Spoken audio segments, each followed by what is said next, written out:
આ જે કોંગ્રેસની અંદર આપ કેટલા સમયથી કાર્ય કરો? કોંગ્રેસ પાર્ટીની અંદર 1992 ની અંદર હું સરપંચ થયો. તે પછી રાજકારણમાં મારો પ્રવેશ થયો. એટલે 1992 થી આજ સુધીમાં હું કોંગ્રેસ પાર્ટીમાં છું. મારા નેતૃત્વની અંદર 1992 થી 2002 સુધી હું ગામનો સરપંચ રહી ચૂકેલો છું. નર્મદા કેનાલનો પ્રમુખ પણ હતો. સનાવડ ગામ દૂધ મંડળીની અંદર તાંત્રિક ઓડિટર પણ હું રહી ચૂકેલો છું. કલોલ તાલુકા પંચાયત કોંગ્રેસ સીટના ઉમેદવાર શ્રી રાધુજી આપણી સાથે જોડાયા છે, તો આપણે એમની જોડે થોડી વાતચીત કરશું. મારું નામ ઠાકોર રાધુજી પ્રહલાદજી છે.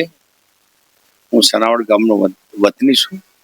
સનાવડ ગામ તાલુકો કલોલ અને ગાંધીનગર જિલ્લામાં આવેલું છે. તાલુકાની સીટ પણ જેટલે જ 9 સીટ આવેલી છે. પ્રથમ 10 વર્ષ અગાઉ પણ કોંગ્રેસ પાર્ટી અમને ટિકિટ આપી હતી. એ વખત સ્ત્રીની સીટ હતી. એ વખતે મારી મિસિસને કોંગ્રેસ પાર્ટીએ ટિકિટ આલી અને જેટલા સીટ ઉપર 650 મતની લીડથી અમારો વિજય થયો હતો. અને આ વખતે કદાચ એના કરતે પણ 150-200 મત વધારથી વિજય થાય એવું મને દેખાય છે.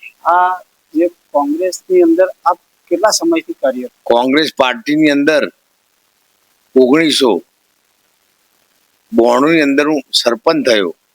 તે પછી રાજકારણમાં મારો પ્રવેશ થયો.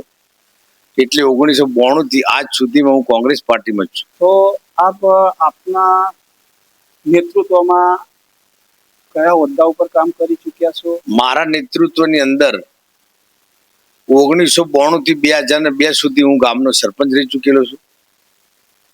નર્મદા કેનાલનો પ્રમુખ પણ હતો. સનાવડ ગામ દૂધ મંડળીની અંદર તાંત્રિક ઓડિટર પણ હું રહી ચૂકેલો છું. જ્યારે કોરોના સમયમાં, કોરોના કાળની અંદર જે મુશ્કેલી સમયમાં, એ સમય આપે જનતા માટે શું કર્યું હતું? કોરોના કાળની અંદર અમે અમારા ગામમાં કીટનું વિતરણ કર્યું હતું. અને બહારના કોઈ લોકો, રોગિષ્ઠ માણસો અમારા ગામની અંદર પ્રવેશ કરી અને અમારા ગામમાં એ રોગનો ચેપ ના ફેલાવે તેના માટે અમે નાકાબંધી કરતા. અને સવારે 8 વાગ્યાથી તે રાત્રે 10 વાગ્યા સુધી 10 થી 15 છોકરાની ટીમ દરેક નાકે બેસાડી એમને ચા પાણીની વ્યવસ્થા પણ આપતા. અને કોઈને અમે ગામમાં ઘૂસવા નતા દેતા. તમારા વિસ્તારના મુખ્ય પ્રશ્નો અને સમસ્યાઓ જે છે એ કઈ રીતના તમે સોલ્વ કરો? અમારા સનાવડ ગામની આજુબાજુના રોડ રસ્તાની તો વ્યવસ્થા જે તે વખતે MLA સાહેબ બધી વખતે બધી સમસ્યાઓ હલ કરેલી છે. અમારા ગામની એન્ટ્રી પણ વાડો કાઢી અને મેં પાકા વંડા બનાવ્યા છે. તેથી રસ્તા પણ ખુલ્લા થઈ ગયેલ છે. એટલે અને મારા ડેલિગેટના શાસનની અંદર નિશાળના ઓરડા લગભગ 6 મંજૂર થઈ અને RCC ના પાકા ઓરડા પણ બનાવેલા છે. અને ફાઉન્ડેશન વાળાએ પણ 1-2 રૂમ બનાવી આપ્યા છે.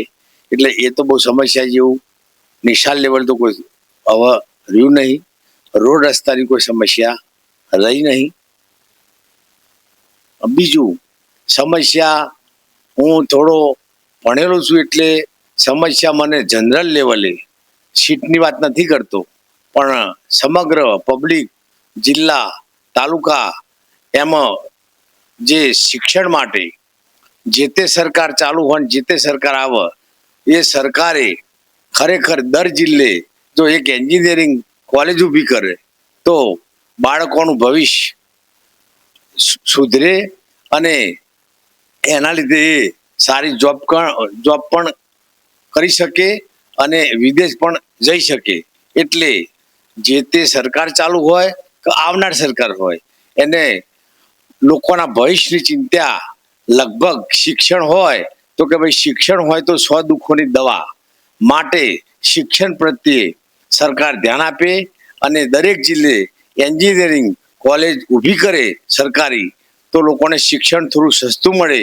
એટલે લોકોને ભણતર આવે એટલો ઓટોમેટિક વિકાસ આપવાનો છે. અને એને પણ દરેક કાયદાની ખબર પડે, વ્યવસ્થાની ખબર પડે, સ્વચ્છતાની પણ ખબર પડે. એટલે શિક્ષણ હોય એના લીધે એના સંસ્કાર પણ આવે છે, એટલે ઝઘડા પણ ઓછા થાય અને પોતાનું ગામ મારું ગામ, સ્વચ્છ ગામ મારું ગામ, એ રીતે એને સ્વચ્છતાની ખબર પણ પડે અને એ લોકો સમાજની અંદર આ સંદેશો આપે. અને અત્યારે વિધવા સહાયની જે યોજના ચાલી રહી છે સરકારની, તો એમાં અમુકનો વિધવા સહાયનો પેન્શન બંધ થઈ ગયેલો હતો, એ પણ અમે કરાવડાયો ચાલુ. અને જે લોકો વંચિત હતા એ લોકોને પણ અમે અમારી માર્ગદર્શન હેઠળ અમારી જાણકારીના હિસાબે અમે એમને મદદ કરી અને એમની વિધવા સહાય પેન્શન પણ ચાલુ કરાયો. આભાર રાધુજી ઠાકોર કે જે તમે તમારો કિંમતી સમય અમને આપ્યો અને ખુલ્લા દિલથી વાતચીત કરી. જોતા રહો India TV live. Goswami Lalgiri, Kalol.